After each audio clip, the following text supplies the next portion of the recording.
I'm Mike Zima, digital marketing expert, and today I'm going to go through 12 link building tips that you can apply on your website today.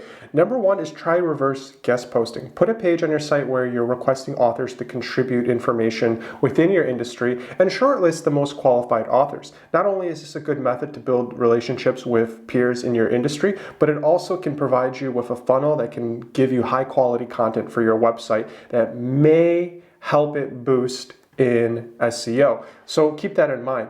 Invest in technical SEO. If your website is not indexing with Google or is blocked from Google entirely, this could result in a lot of mistakes in your digital marketing. So you have to make sure at the fundamental least that your website is working. So keep your links relevant. If you're building links from a different niche, it's not going to help you. If you're a pet store and you're building links from a food store, that doesn't really make sense unless it's pet food and something that's very specific. So try to eliminate a lot of low qualifying links and bad opportunities that don't map back to your industry. So you have to have a proper link building strategy. Everything about digital marketing is setting goals. If your goal is here and you're here, you can at least measure what it takes to cover that gap. So you have to make sure how many links are you building each month. You want to start recording how many links, and eventually you want to start setting goals. You want to look at the diversity. How good is the quality of the link? What sort of methods are you applying to build a link? There's many that you should research.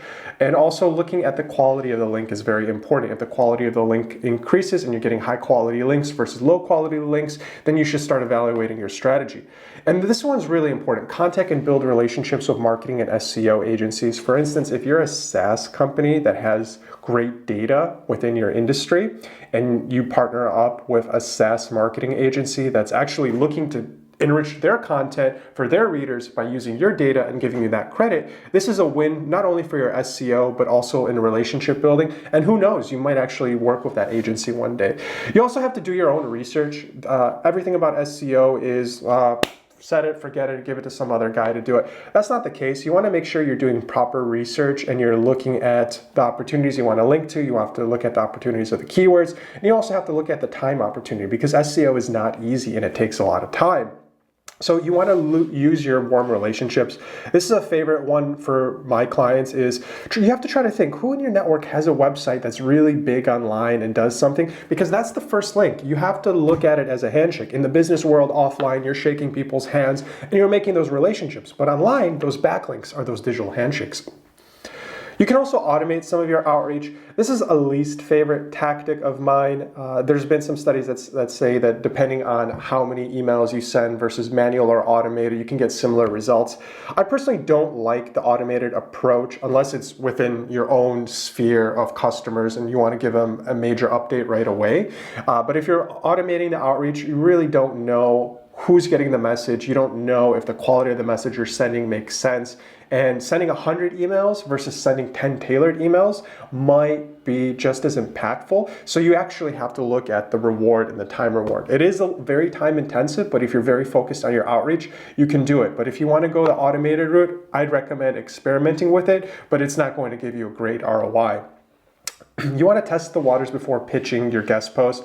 Too many times we see authors write 3, 4, 5 blogs and they just start pitching websites and they get no interest because the content that they have is either low quality content or they're not targeting the right website. So you have to make sure that your content is pairing with the right niche, and if that's pairing with the right niche, you can probably form a relationship, and with that relationship you can result with a link to your site. So it's rather complex, but it's all communication at the end of the day. So number 10 is, try to get links in the main body. You don't want to get links in footers and links in parts of the site that doesn't receive as much scroll through traffic as other parts of the site would.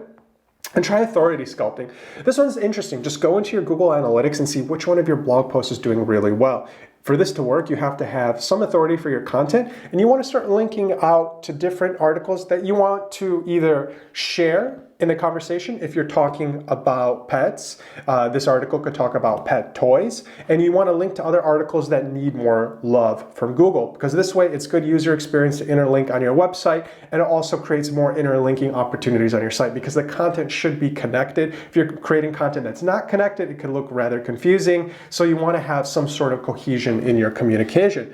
And then finally is building a partner list. This one is very hard, and this is like the long tail of SEO and the long tail entail PR building. You want to have a list of contacts that you can reach out to whenever you have a communication opportunity, whether you have a new update or a press release. This can at least promote some engagement and some enthusiasm from within your network, and you're building a business exclusive network of peers in your industry that not only you can tap for information and insights, but also share and help with your engagement on your content on social and help them even use some of your content in their own content strategy.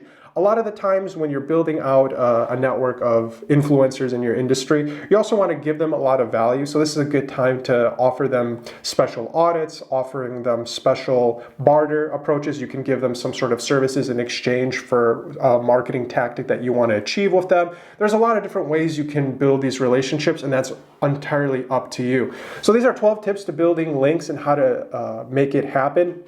It's very simple. It takes two people to make a link, and those two people need a website, and you need to have an open and clear dialogue, because a lot of the time people are just bombarded by emails in their inbox. So you have to be really patient, and building one relationship is going to be greater than 1,000 novel relationships that you would build through automation. So be very critical and be very thoughtful in your communication. And if your authenticity comes through, it's going to help you build a great network of peers.